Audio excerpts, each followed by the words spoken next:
मैं देखता हूँ कि नवादा ज़िला में कई गांव ऐसे हैं जहाँ आज भी स्कूल नहीं है। कहना आसान है, करना बहुत कठिन है। मेरे 4.5 साल पता थे, 6 महीना 2 महीना टाइम रहा ना, चापाकल के लिए पूछ रहे थे, वो भी मुंह देख देख करके। आप किसी के बारे में पूछ लीजिए, नवादा के अधिकांश गांव में अपने विधायक को पहचानता है कोई क्या? जब बंगाल में जब कहता है, महाराष्ट्र में बिहारियों को खदेड़ने की लोग बात करता है तो कितना बुरा लगता है सुनकर।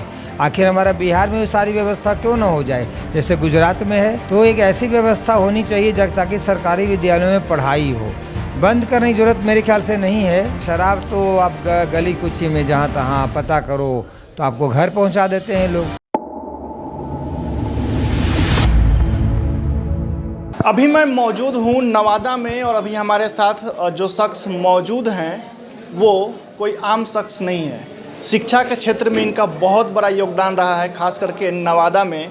अगर कहा जाए तो नवादा में इन्होंने शिक्षा में क्रांति लाया है। लेकिन अब जो है वो जनसुराज के साथ मिल करके नवादा को आगे बढ़ाने की कोशिश कर रहे हैं। सर, सबसे पहले ये बताइए कि इतने बड़े पद पे होते हुए आपने इतना सारा शिक्षा को बढ़ाया, नवादा को पूरा शिक्षित किया, अब राजनीति में क्यों? अभी तक हमने नवादा में निजी शिक्षा व्यवस्था में मैंने अच्छा काम किया। जहाँ ज़्यादातर बच्चे पैसे देकर पढ़ते हैं, चूँकि प्राइवेट व्यवस्थाएं ऐसे चलेगी नहीं। हम अपनी जान भर विद्यालय की क्षमता के अनुसार बहुत बच्चों का फ़ी माफ़ भी करते हैं। फिर भी मैं देखता हूँ कि नवादा ज़िला में कई गांव ऐसे हैं जहाँ आज भी स्कूल नहीं है। बहुत सारे गांव में स्कूल अच्छी से पढ़ाई नहीं होती। बहुत जगह आज भी हॉस्पिटल नहीं है।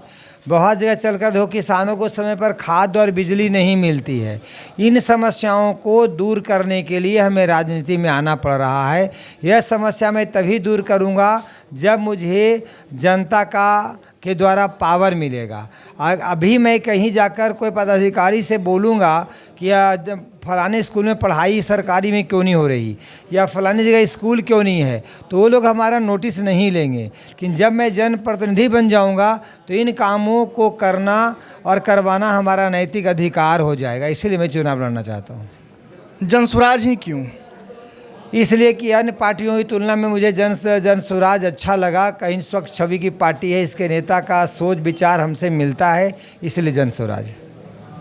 एनडीए है जो कि लगातार विकास की बात करती है, उसके साथ भी जा सकते थे। आप जाकर नवादा के मिर्ज़ापुर के बगल में गांव है, कहता है वहाँ पे मूशन बीघा।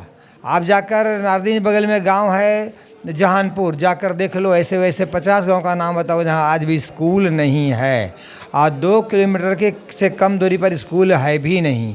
क्या वहां 7 साल का बच्चा वो जा सकता है पढ़ाई करने के लिए? विकास फिर आज भी गांव के बच्चे जब हमारा पढ़ ही नहीं रहा है तो विकास केवल सड़क हर गांव में पहुंच गई, गलियां टूटी फूटी है, ज़रूरतमंद को कॉलोनी नहीं है, गांव में पढ़ने के लिए बच्चों के लिए स्कूल नहीं है बहुत सारे गांव में। कैसे विकास की बात आप करते हो? कहा जा रहा है कि जनसुराज जो है, खास करके प्रशांत किशोर जो है, वो अन्य पार्टियों के वोट बैंक पे सेंध लगाएंगे, लेकिन उनका जो सरकार है वो नहीं आ रहा है।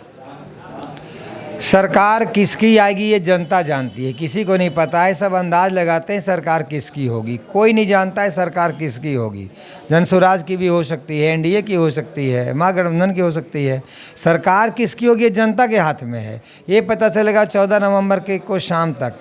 अभी जनसुराज की सरकार भी आ सकती है। मैं ये कह सकता हूँ जनसुराज भी सरकार बनाएगी।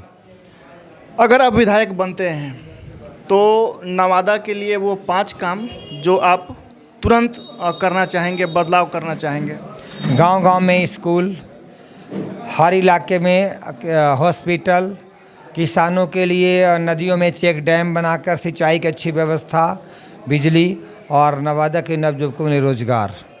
उसको लघु उद्योग, कुटीर उद्योग में खोलवाने का कोशिश करूंगा ताकि नवादा के नवयुवकों को नवादा में ही रोजगार मिले।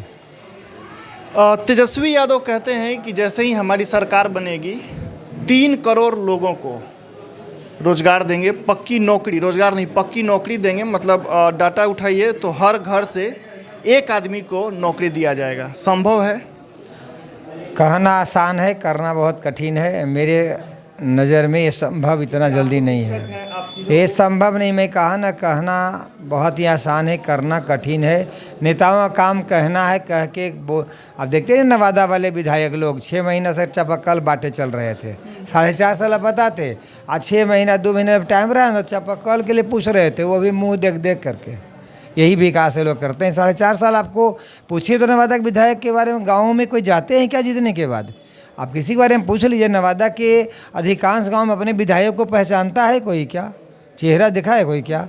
यही हमारा विधायक लोग होता है ना। मैं जीतूंगा तो हर गांव में साल भर के अंदर पहुंच जाऊंगा।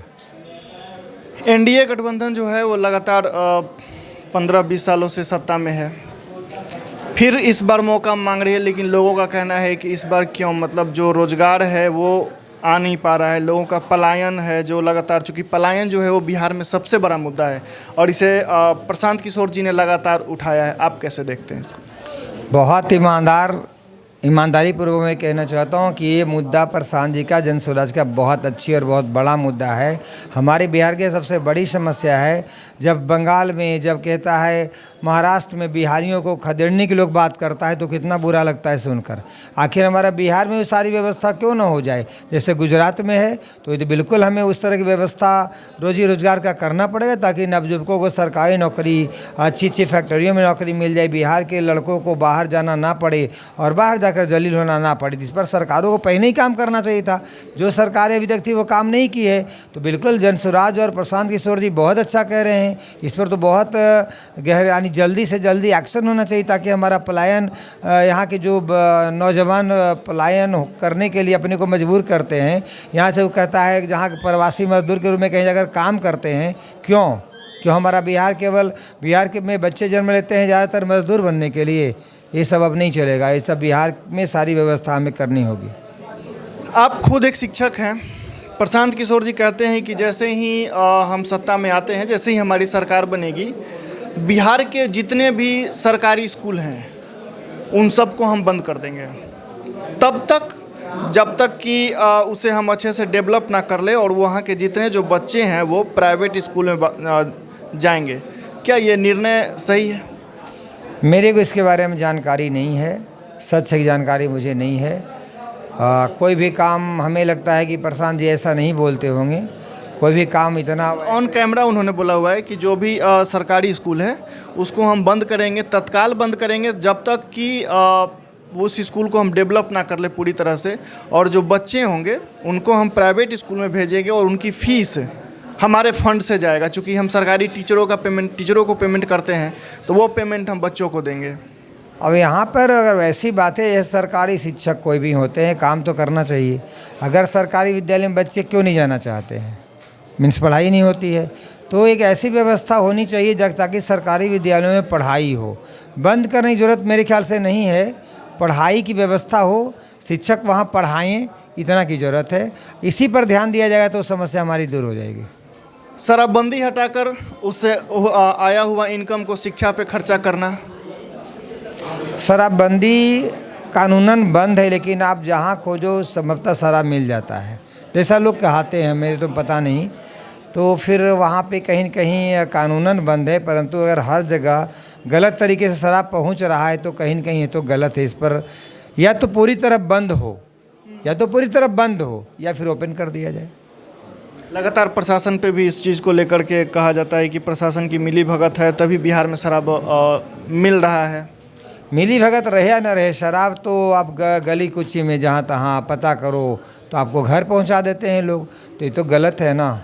जैसे मिली जुली रहे या ना रहे मैं नहीं कह सकता, बट पहुँच तो जाता है, ज़रूरतमंद को मिल ही जाता है। थोड़ी कीमत ज़्यादा देनी पड़ती है, तो फिर तो ये फ़ायदा इससे नहीं हुआ। हमारा बिहार सरकार का जो कहता है आमदनी का स्रोत है वो भी ख़त्म हो गया, और ऊपर से बंद भी नहीं हुआ, बल्कि और बहुत सारे गलत ढंग के लोगों को कमाने का मौका मिल जाता है। तो इसमें सरकार को विचार करना चाहिए, या तो बंद हो तो एकदम पूरी तरह से स्ट्रिक्ट कानून बने कि वो बंद हो जाए, और नहीं तो फिर ओपन कर दिया जाए। हमारा आखिरी सवाल है कि नवादा के लोगों को, जो लोग चाहते हैं कि आप चुन करके आएँ, उनको क्या संदेश देना चाहेंगे? मैं सभी को जो चुनकर आएंगे उनको संदेश से पहले तो मतदाता को बोलूँगा कि आप बहुत सोच समझ के ईमानदार प्रतिनिधि का चुनाव करो, जो पढ़ा लिखा हो, ईमानदार हो, कर्मठ हो, आपके लिए काम करे।